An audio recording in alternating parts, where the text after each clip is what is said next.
बहुत समय पहले पहाड़ों और नदियों से घिरे एक सुंदर नगर का नाम सोनापुर था।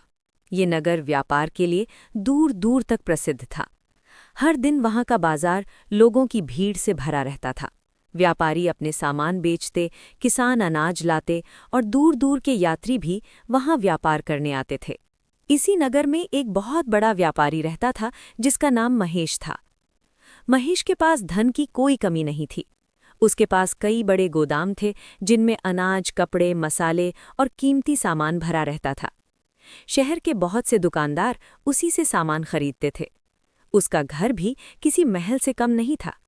ऊंची दीवारें, बड़े दरवाजे, सुंदर बगीचे और अंदर चमकदार सजावट।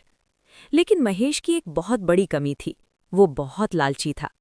उसे हमेशा लगता था कि उसके पास जो धन है वो कम है।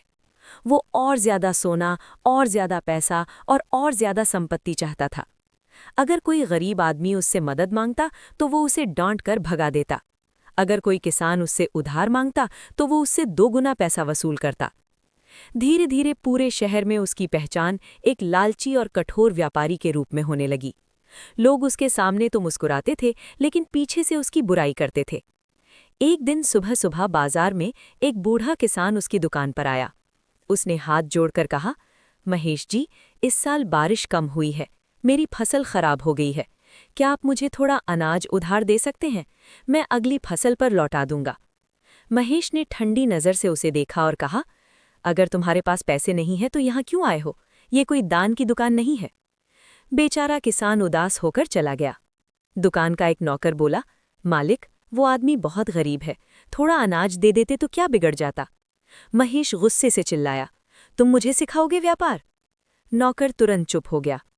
उस रात महेश देर तक जागता रहा, लेकिन उसे किसी गरीब की चिंता नहीं थी। वो सोच रहा था, काश मुझे कोई बड़ा खजाना मिल जाए, तब मैं दुनिया का सबसे अमीर आदमी बन जाऊंगा। अगले दिन दोपहर को बाजार में एक रहस्यमय साधु आया। उसकी लंबी सफ़ेद दाढ़ी थी और आंखों में अजीब चमक।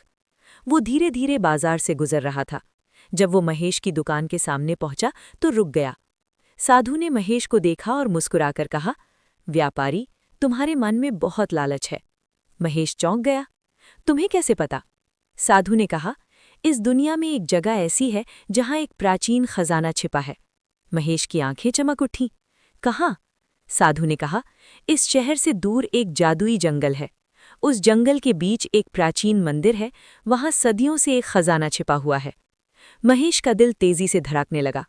साधु ने आगे कहा, लेकिन उस खजाने तक वही पहुंच सकता है जिसका दिल साफ हो। महेश ने हंसते हुए कहा, मैं किसी भी परीक्षा से नहीं डरता। साधु मुस्कुराया और भीड़ में गायब हो गया। लेकिन अब महेश के दिमाग में बस एक ही बात थी, खजाना। अगली सुबह सूरज निकलने से पहले ही महेश यात्रा पर निकल पड़ा। उसने अपने साथ खाना, पानी और एक तलवार रख ली। कई घंटों की यात्रा के बाद वो उस जादुई जंगल के पास पहुंच गया। जंगल बहुत रहस्यमय था। ऊंचे ऊंचे पेड़, चारों तरफ धुंध और अजीब आवाजें। महेश धीरे धीरे अंदर बढ़ने लगा। थोड़ी दूर चलने के बाद उसे एक जख्मी हिरण दिखाई दिया। उसके पैर में घाव था और वो दर्द से कराह रहा था। कुछ पल के लिए महेश रुका, लेकिन फिर बोला, मुझे खजाना ढूंढना है, और वो आगे बढ़ गया। थोड़ी दूर आगे एक भूखा बूढ़ा आदमी बैठा था। उसने कहा, बेटा, 2 दिन से भूखा हूं, थोड़ा खाना दे दो। महेश के बैग में बहुत खाना था, लेकिन उसने कहा, मेरे पास समय नहीं है, और वो उसे भी छोड़कर आगे बढ़ गया। शाम तक वो जंगल के बीच पहुंच गया। अचानक उसे एक बहुत पुराना मंदिर दिखाई दिया। मंदिर के अंदर से हल्की सुनहरी रोशनी आ रही थी। महेश धीरे धीरे अंदर गया और उसने देखा एक बड़ा सोने का संदूक रखा हुआ था।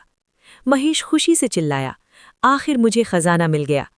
लेकिन जैसे ही उसने संदूक को छुआ, अचानक तेज हवा चलने लगी और एक रहस्यमय आवाज गूंजी, खजाना पाने से पहले तुम्हें 3 परीक्षाएं पास करनी होंगी। महेश घबरा गया। पहली परीक्षा शुरू हुई। अचानक वही जख्मी हिरण उसके सामने आ गया।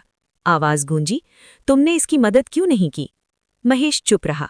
आवाज बोली, तुम पहली परीक्षा में असफल हो गए। फिर दूसरी परीक्षा शुरू हुई।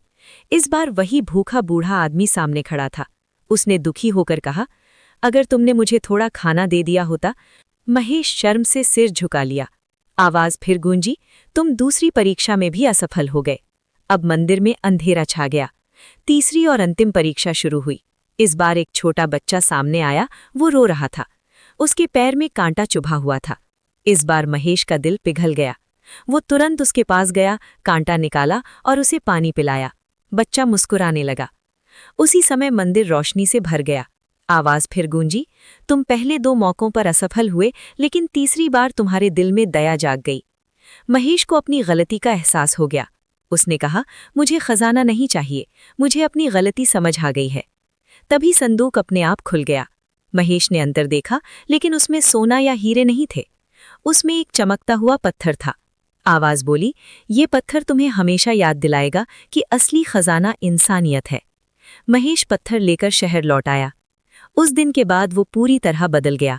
अब वो गरीबों की मदद करने लगा, किसानों को बिना ब्याज के उधार देने लगा, लोगों के साथ अच्छा व्यवहार करने लगा। धीरे धीरे लोग उसे सम्मान देने लगे। एक दिन वही बूढ़ा किसान फिर उसकी दुकान पर आया। इस बार महेश ने उसे मुफ्त में अनाज दिया। किसान की आंखों में खुशी के आंसू आ गए। उस दिन महेश समझ गया, दुनिया का सबसे बड़ा खजाना सोना नहीं बल्कि लोगों की दुआएं होती हैं।